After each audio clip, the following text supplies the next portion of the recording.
Kunevidiyo eke yafakwa uZero, ube ne-debate nje nomunye umlungu laphana ku-TikTok. Leya video leyana ngithe mangibuka iqale nje i-debate nje. Ngithe mangibuka ngendlela abika ngokushuba ngayo, ngibonile ukuthi hayi umfana uZero umoment entanyeni ngempela umlungu, ngoba ngibonile ukuthi umlungu njengamanje use-emotional, usekhushelwa umoya. Ngoba enye into engimuzwe eyisho nje lo mfana uthi abelungu kufanele ngabe bayaxolisa kuthina. Hayi ngabona ukuthi umlungu lento le imcasula kakhulu lento eshiwo lo mfana.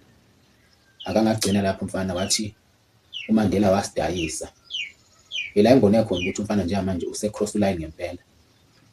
Ngabona futhi nakuma-comment ukuthi abantu bayamhlohla lo mfana, bayamhlohla, kodwa-ke into esiyijwayele kubantu leyo ukuthi beyenze. Abantu bayahlohlana, abantu bayahlohla ngisho usuyongena emlilweni beba nethemba lokuthi ngisho ungasha vele bona bazosala bephephile, uzosha wedwa, belokhu bekuhlohlile nje. Abantu banjalo-ke mawuvuma ukubhazisa abantu ugcina ngempela ugaxele wedwa, bona besale bephephile la basuke bekhona.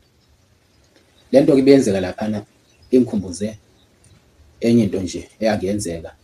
Sake sathi sihleli nje siyixoxela ney'nsizwa, sikhuluma ngayo le ndaba le yabelungu namabhunu kanye nale minyaka yobandlululo nje siyadlula. Kwaqhamuka elinye ikhehla nje elidala lasendaweni engangingakaze ngilibone licasukile, kodwa ngalolo suku lolo ngangiqala ukulibona licasuke ngaleya ndlela. Lase lisibuza ukuthi siyayazi yini lento esikhuluma ngayo. Sithe singaphendula ngisho ukuphendula, lase lisibuza ukuthi imaphi amabhunu ake ahlupha thina, lasibuza ukuthi ibaphi abelungu abake bahlupha thina. Nalapho futhi asikwazanga ukuphendula. Lithe lisuka lase lithi lento esikhuluma ngayo thina asiyazi, sikhulunyiswa ukuphapha nje.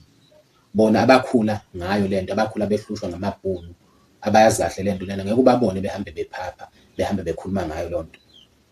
Lase lithi kithi singaphinde sikhulume ngalento. Sahlakazeka futhi ngaleso sikhathi, asibange saqhubeka silokhu esiphikisana naye lo mkhulu lo.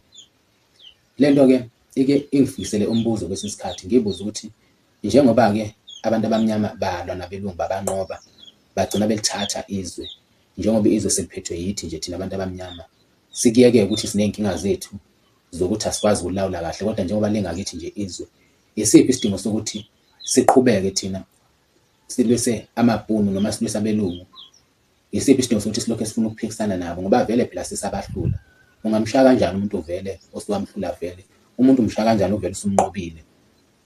Kodwa-ke kube umbuzo nje osuke uyifikela engqondweni yami, kungekho ukuthi khona umuntu engisuke ngikhuluma naye ngalokho.